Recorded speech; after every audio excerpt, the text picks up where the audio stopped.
तो आज की इस वीडियो में हम सीखेंगे कि अपनी वीडियोस में हम किस तरह से सिनेमैटिक ब्लैक बार्स ऐड कर सकते हैं। तो बिना टाइम वेस्ट किए आइए शुरू करते हैं और फिल्मोरा पे जाएं। फिल्मोरा पर आप कोई भी जो आपका फुटेज है वो यहाँ पर लेके आए।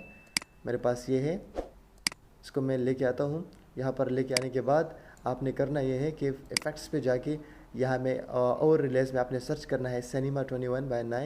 इसको आप लेके आए और यहाँ पर ड्रैग करें एंड तक। अगर आपके पास ये फिल्मोरा 9 है तो यहाँ पर ओवर रिलेज का अपना बटन है, ऑप्शन है, वहीं से आपने इसको सर्च करना है।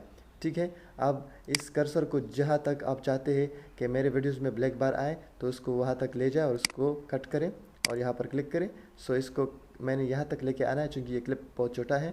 इस पर मैंने कैंची मारी और यहाँ पर इसको क्लिक करके जिसको आपने क्रॉप एंड जूम करना है, so crop and zoom option पर क्लिक करें। यहाँ पर पैन एंड जूम पर क्लिक करें। पैन एंड जूम पर क्लिक करने के बाद आप यहाँ से कस्टम को चूज़ करें।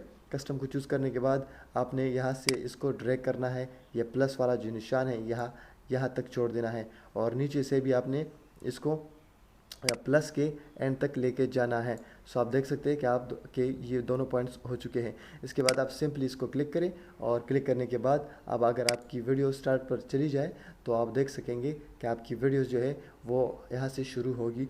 तो मेरा सॉफ्टवेयर बहुत स्लो चल रहा है, इस वजह से यहाँ पर शो नहीं होगा अच्छी तरह से।